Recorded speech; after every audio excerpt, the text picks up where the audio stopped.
Bismillahirrahmanirrahim. Assalamualaikum warahmatullahi wabarakatuh. Halo semuanya, apa kabar nih? Saya harap teman-teman semua dalam keadaan sehat walafiat ya. Perkenalkan, nama saya Ahmad Yusko Ramadana. Saya merupakan mahasiswa di Institut Islami Kampus Kota Tangerang. Pada kali ini saya sedang berada di Kediaman Narasumber yang berlokasi di Jalan Ibis Raya, Kelurahan Gaga, Kecamatan Larangan, Kota Tangerang. Di sini saya akan mengajak teman-teman semua nih untuk berbincang mengenai nilai-nilai Pancasila. Nah, sesungguhnya kegiatan pembicaraan ini merupakan pelaksanaan salah satu tugas pendidikan Pancasila oleh dosen Bapak Hamsul Nur Hadi MA. Langsung saja tanpa banyak kala, maksudnya kita kenal ini narasumber kita yang luar biasa banget. Silakan Pak. Ya, nama saya Ahmad Reza Palevi SPD. Kesibukan saya sehari-hari itu menjadi guru pendidikan Pancasila dan Kewarganegaraan. Pada kesempatan kali ini saya diundang oleh Dek Rizko dari Institut Islami Kampus Kota Tangerang untuk membicarakan mengenai topik pembicaraan itu ialah pandangan masyarakat umum terhadap nilai-nilai Pancasila. Oke Pak, langsung saja kita langsung ke pertanyaan ya, Ya. yaitu tentang Pancasila.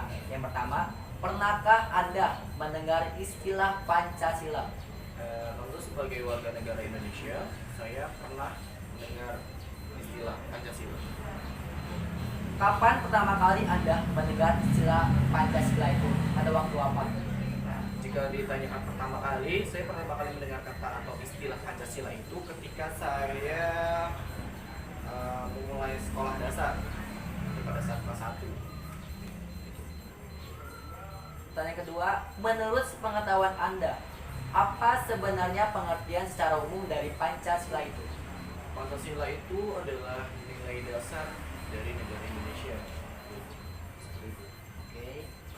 Bisakah Anda menyebutkan sila-sila dalam Pancasila? Mohon sebutkan satu persatu secara berurutan. Baik, saya mulai ya. Pancasila yang pertama itu adalah ketuhanan yang Maha Esa, kedua itu kemanusiaan yang adil dan beradab, yang ketiga itu adalah persatuan Indonesia, yang keempat itu adalah masyarakat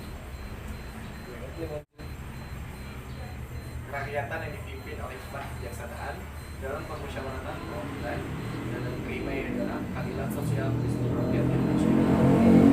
Jawaban, apakah Anda mengetahui bahwa Pancasila mengandung nilai-nilai penting dalam kehidupan bermasyarakat? Tentu Pancasila itu tentunya memiliki nilai-nilai penting ya terhadap kehidupan bermasyarakat, karena Pancasila itu sedikit banyak akan menentukan rumput atau tidaknya lingkungan itu sendiri. Oke. Menurut pengetahuan Anda, nilai-nilai apa saja yang terkandung dalam Pancasila itu? Nilai-nilai yang terkandung dalam Pancasila ini pertama tentunya ketuhanan, kedua itu adalah kemanusiaan, ketiga itu tentunya mengenai persatuan, yang keempat itu mengenai kerakyatan, dan yang kelima itu adalah mengenai keadilan. Oke. Pertanyaan kelima, menurut perkiraan Anda, apakah ada kalangan masyarakat di sekitar Anda, maksudnya yang sering bertemu dan berhubungan dengan Anda, yang kurang memahami tentang nilai-nilai Pancasila? Sering bertemu dengan saya yang kiranya kurang memahami, mungkin ada. Yang sederhananya itu ya dia sedikit apatis dalam kegiatan lingkungan. Oke. Boleh disebutkan contohnya, terutama pada kalangan masyarakat yang mana saja gitu? Sebagai contoh, masyarakat yang saya kira kurang memahami Pancasila itu ya seperti masyarakat yang menutup diri dari setiap kegiatan yang dilakukan oleh lingkungan tersebut, misal seperti kerja bakti ataupun pengadaan pelatihan ataupun yang di kala malam itu yang diadakannya ronda. Pertanyaan keenam, menurut pendapat Anda nih, seberapa pentingkah setiap warga negara Indonesia perlu mengetahui dan memahami serta mengamalkan tentang nilai-nilai luhur yang terkandung dalam sila-sila Pancasila? Kalau seberapa penting masyarakat dalam memahaminya itu tentu penting, karena seperti kita semua tahu Pancasila itu selain menjadi dasar negara, tentunya Pancasila itu bukan barang jadi, akan tetapi Pancasila merupakan cita-cita luhur bangsa yang dimana dalam merealisasikan sebuah cita-cita negara itu tentunya tiap-tiap individu yang ada di negara kesatuan Republik Indonesia ini harus mengetahui memahami serta mengimplementasikannya sehingga kedepannya Pancasila bukan lagi cita-cita akan tetapi jadi jati diri bangsa. Untuk pertanyaan ketujuh, menurut pengamatan Anda, bagaimana kondisi penerapan atau pengamalan nilai-nilai luhur Pancasila oleh masyarakat di sekitar Anda pada akhir-akhir ini? Dalam akhir-akhir ini tentunya penerapan Pancasila sedikit bergeser. Misalnya kalau dari sebelum-sebelumnya kan tiap-tiap ada kegiatan-kegiatan ataupun seperti sebuah musyawarah itu tentunya masyarakat dapat rileks atau secara langsung menghadiri dan ikut serta. Tetapi pada masa pandemi ini sedikit bergeser yang dimana pada saat normal biasanya kita itu melakukan gotong royong dalam kerja bakti, akan tetapi pada saat ini pada saat pandemi tentunya penerapan Pancasila itu adalah melalui gotong royong dalam menerapkan protokol kesehatan. Berarti ini intinya semakin meningkat atau semakin memudah nih? Bisa dikatakan tidak meningkat dan tidak memudar, akan tetapi ada yang namanya pergeseran dalam pengimplementasiannya. Pertanyaan ke-8, bisakah Anda menyebutkan beberapa contoh kejadian yang terjadi di sekitar Anda yang pernah Anda lihat dan rasakan sendiri nih, yang menunjukkan bahwa terjadinya peristiwa itu adalah dikarenakan kurang dipahaminya nilai-nilai Pancasila oleh masyarakat? Kurang-kurang itu mungkin secara sederhananya itu seperti ada musyawarah lingkungan ya. Nah, yang dimana apabila ketua RT atau ketua RW itu memberikan lembaran undangan kepada tiap-tiap kepala keluarga, tentunya mereka itu mengharapkan atas keikutsertaan dari tiap-tiap kepala keluarga. Agar apa? Agar tiap-tiap kepala keluarga itu mengetahui dan dapat bermusyawarah. Kenapa sih kita bermusyawarah? Karena ada sebuah masalah yang tentunya harus dibicarakan secara kepala dingin, secara bersama-sama, dan bersama-sama juga mengetahui apa nih baiknya sehingga dapat sebuah mufakat, dapat sebuah kesepakatan sehingga nantinya dari sebuah masalah itu akan timbul sebuah solusi dan bisa diterapkan pada lingkungan. Akan tetapi ada beberapa oknum, kita sebut saja oknum, yang kurang memahami konsep ini. Jadi apabila ketua RT ataupun ketua RW melakukan sebuah musyawarah lingkungan, acap kali ada beberapa masyarakat yang tidak mengikutinya gitu, yang menganggap ada atau tidak adanya saya tidak berpengaruh banyak. Padahal tentunya tiap-tiap kehadiran dari tiap-tiap kepala keluarga itu sangat diharapkan, karena bisa jadi kita tidak pernah tahu nih solusi terbaik itu ada dari kepala siapa, ada dari opening yang mana, nah seperti itu. Yang ke-9, menurut pendapat Anda, bagaimana caranya agar setiap warga negara Indonesia dapat mengamalkan nilai-nilai luhur yang terkandung dalam Pancasila? Pada nilai luhur mungkin dari yang pertama itu adalah ada diadakannya sebuah pelatihan bela negara terhadap masyarakat budaya, misalnya seperti Karang Tarunanya. Nah, Karang Tarunanya itu diberi pelatihan dulu nih, ini loh penerapan Pancasila, ini loh nilai-nilai Pancasila, ini loh penerapan dalam kehidupan sehari-hari. Nah, dengan harapan si pemuda-pemuda ini akan menginfluence atau memberikan dampak kepada lingkungannya, entah itu generasi di bawahnya atau generasi anak-anak ataupun generasi sebelumnya, itu adalah orang tua kita. Itu yang pertanyaan ke-10. Apa saja langkah-langkah yang Anda sarankan agar warga bangsa Indonesia ini dapat hidup rukun, damai, sehingga rakyat dapat lebih terjamin dalam berusaha dan berkarya menuju terwujudnya masyarakat dan negara yang adil, makmur, dan sejahtera? Untuk menuju negara yang adil, makmur, dan sejahtera, tentunya tiap-tiap individu yang dimana dia adalah warga negara Indonesia harus sadar betul bahwa dia adalah individu bangsa, yang dimana tiap-tiap pergerakannya, tiap-tiap usahanya diniatkan untuk kebaikan bangsa juga negara. Terlepas dari suku apa dia, terlepas dari agama apapun dia, terlepas dari ras apapun dia. Jadi tiap-tiap pergerakan, tiap-tiap usaha, tiap-tiap individu apabila memikirkan bangsa, tentunya bangsa ini bisa menjadi yang adil, makmur dan sejahtera. Pertanyaan tentang surat pertama nih Pak, ketuhanan yang Maha Esa. Yang pertama, bagaimana gambaran secara umum suasana kehidupan keagamaan masyarakat di sekitar tempat tinggal Anda? Secara umum masyarakat di sini tuh toleransi antar umat beragama, dan kami juga acap kali berkolaborasi. Nah, akan tetapi perlu digarisbawahi, kolaborasi di sini tidak sampai menyentuh akidah, akan tetapi kolaborasinya lebih ke arah kemanusiaan. Oke, untuk pertanyaan selanjutnya, di lingkungan Anda, apakah dapat terbina kerukunan hidup dengan sikap saling menghormati dan bekerja sama antar pemeluk agama yang berbeda-beda, dan juga apa tuh contohnya? Ya, seperti yang tadi saya jelaskan, kami selaku pemeluk agama yang tentunya beragam ya, kami tentunya saling bertoleransi dan juga saling berkolaborasi.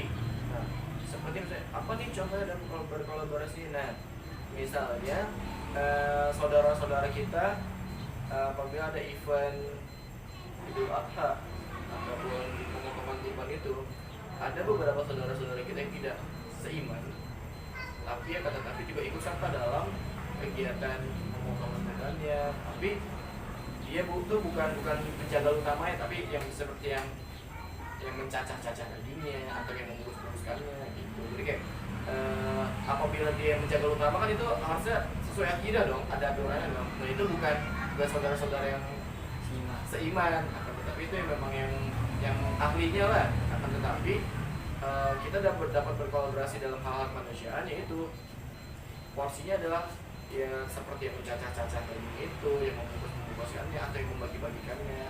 Saudara-saudara kita yang belum atau tidak seiman itu dapat berkolaborasi di situ.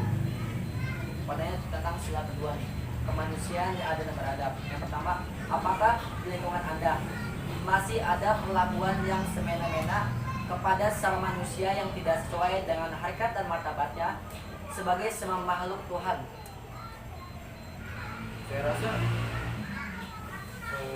di sini sudah cukup adil ya.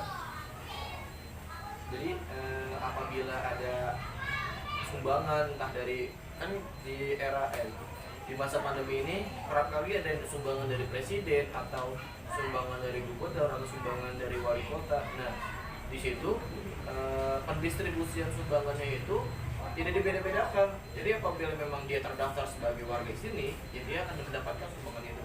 Jadi nggak ada berbeda-beda. Misalnya kayak, wah si ini rumahnya ngontrak nih, atau si ini memang warga asli. Jadi pembagian atau distribusi dari bantuannya itu dibeda-bedakan. Di sini tidak seperti itu, semua sama rata dan semuanya saya rasa pun adil. Pertanyaan selanjutnya, di lingkungan Anda, apakah sudah terbina kehidupan kemanusiaan yang adil beradab? Kehidupan manusia yang adil dan beradab saya rasa sudah. Ya, Contohnya seperti apa? contohnya itu lebih kan adil itu kan menurut saya bukan semua sama rata ya, tapi adil itu ialah di mana setiap individu itu mendapatkan apa yang sesuai porsinya. Jadi misalnya ada saudara kita yang mungkin kekurangan atau saudara kita yang mungkin ada kelebihan dalam hak material, mereka itu dalam penerapan kehidupan di lingkungannya itu tentunya kan biasanya ada sumbangan gitu ya. Nah, itu dari tiap-tiap karang dari biasanya kan yang menariknya entah dari petugas RT atau RW pun dari karang taruna ya. Nah, ini pun tidak menekan gitu loh, dalam artian mungkin ada sumbangan, tapi kalau dirasa yang dimintai sumbangan ini kiranya merupakan saudara-saudara kita yang nyatanya belum mampu, itu tidak ada paksaan gitu. Tapi hal ini tidak berarti yang berkecukupan ada paksaan, enggak. Jadi kayak sederhananya seperti ada sumbangsi silang gitu loh. Jadi ya sesuai kemampuannya. Jadi kayak kiranya punya ekonominya dikira hanya cukup untuk sehari-hari, ya udah semampunya dia gitu. Dan apabila yang berkecukupan, ya tentunya dia akan lebih lagi dalam bersumbangsi. Pernyataan tentang sila ketiga, Persatuan Indonesia. Dan yang pertama, di lingkungan Anda, apakah masyarakatnya bersedia lebih mementingkan keselamatan bangsa dan negara daripada kepentingan pribadi dan golongannya?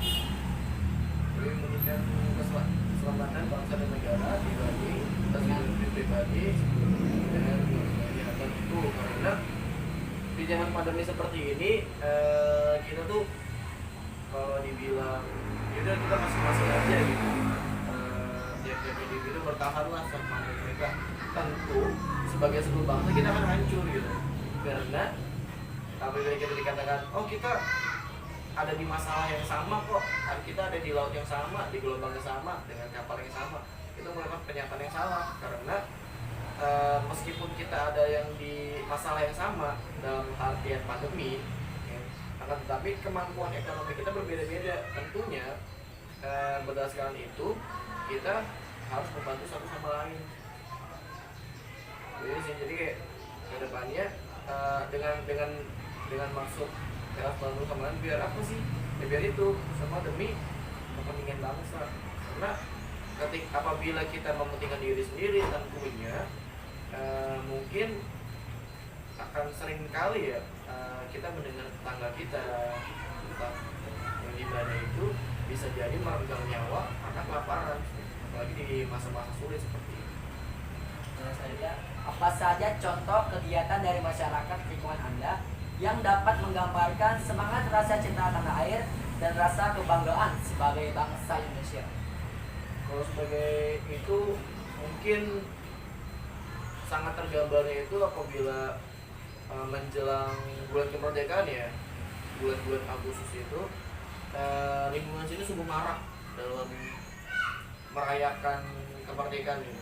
Di tahun-tahun sebelumnya di tahun-tahun sebelumnya di mana kita tidak ada keadaan pandemi, masyarakat itu sungguh antusias dalam mengikuti kegiatan-kegiatan kemerdekaan. Misalnya ada lomba-lomba atau ada pentas seni merah putih misalnya itu. Dan juga biasanya kan upacara bendera itu kalau di kota Tangerang ya kerap kali diadakannya kalau nggak tingkat kota atau tingkat kecamatan. Akan tetapi di lingkungan ini khususnya RW 5 itu kita sebagai masyarakat RW 5 sebagai bentuk cinta terhadap bangsa ini, kita justru bikin sendiri loh dari lingkungan RW 5 ini. Pertanyaan tentang sila keempat, kerakyatan dipimpin oleh induk desa dan berdasarkan perwakilan. Yang pertama itu, apakah masyarakat di lingkungan Anda masih ada yang sering memaksakan kehendaknya pada orang lain? Kalau dibilang sering memaksakan kehendaknya pada orang lain, tentu masih ada ya.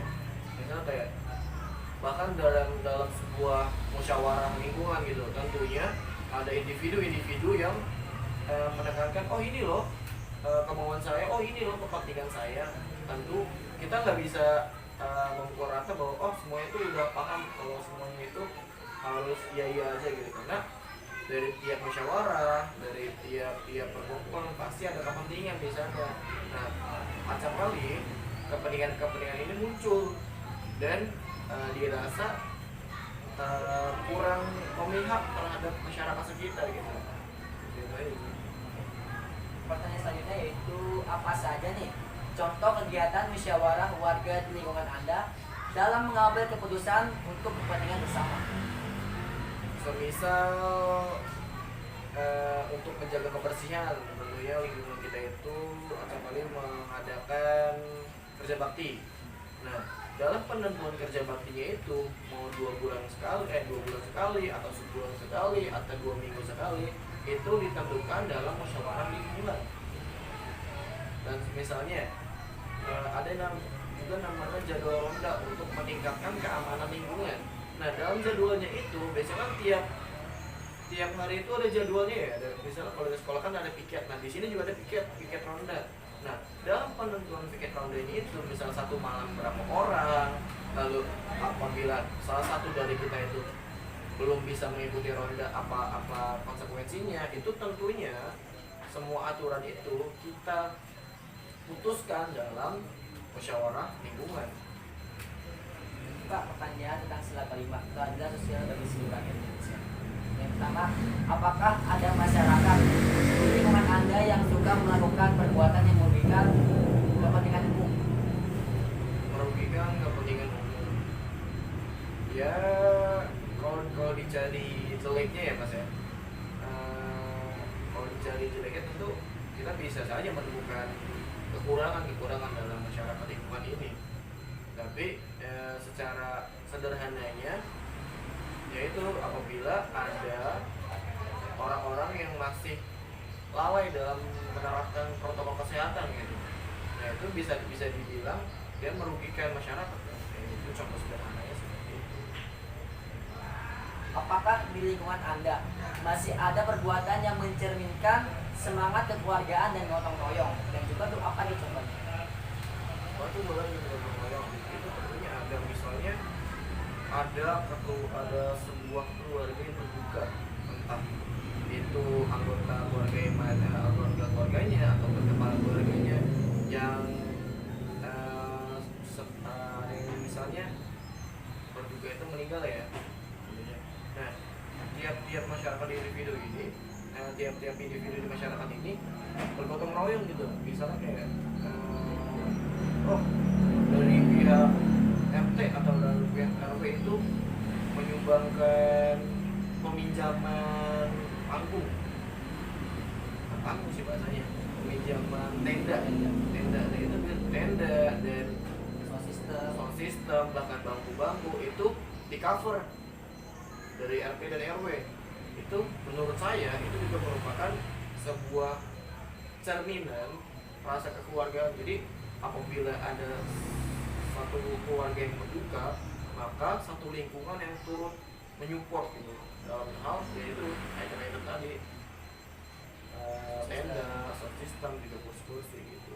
Dan juga selain itu ada yang namanya uang takziahnya juga diberikan dari individu di masyarakat. Baik Pak, ini Pak ada dua pertanyaan terakhir Pak. Pertanyaan penutup nih Pak. Yang pertama, apa syarat Anda agar rakyat Indonesia dapat memahami dan mengamalkan nilai-nilai Pancasila? Untuk paham, saran saya itu harus tahu dulu ya Pancasila itu apa, dari tiap butirnya itu apa. Setelah tahu, mungkin bisa dicoba untuk menghafal, tapi tidak sekedar menghafal, tapi juga memahami apa sih maksud dari tiap butir Pancasila itu. Setelah dipahami, kita bisa mengimplementasikannya dalam kehidupan berbangsa dan bernegara. Dan saya rasa itu tuh cukup ya kalau dari hal-hal individunya. Jadi kayak gimana sih caranya ya, mereka itu harus tahu, mencoba menghafal, mencoba memahami, dan juga mengimplementasikan dalam kehidupan berbangsa dan bernegara. Oke Pak, pertanyaan yang terakhir nih, perlukah nilai-nilai Pancasila itu dimasyarakatkan lagi melalui kurikulum di sekolah dan kegiatan penataran di tengah masyarakat? Saya rasa kalau kurikulum di sekolah itu tentunya sudah ada ya mulai pendidikan Pancasila dan kewarganegaraan. Akan tetapi kalau dalam penataran di masyarakatnya itu saya rasa sudah jarang gitu. Pun apabila ada misalnya seperti seminar bela negara, tentunya kan itu erat kaitannya atau kental kaitannya mengenai nilai-nilai Pancasila dan perjuangan bangsa gitu kan. Nah mungkin misalnya ada seminar bela negara pun pasarnya itu hanya anak-anak muda, tidak mencakup seluruh aspek dari masyarakat. Oke Pak, terima kasih banyak Pak. Demikian tadi perbincangan kita semua tentang nilai Pancasila bersama Saudara Reza. Saudara Reza nih, terima kasih telah berkenan meluangkan waktunya dan telah berkenan membantu memberikan jawaban atas beberapa pertanyaan dalam wawancara ini. Sekaligus perkenalan saya untuk sekaligus memohon izin bahwa hasil video wawancara ini setelah diedit selanjutnya nantinya akan saya tayangkan di YouTube channel saya. Baiklah, sampai berjumpa pada tayangan selanjutnya. Dadah. Wassalamualaikum warahmatullahi wabarakatuh.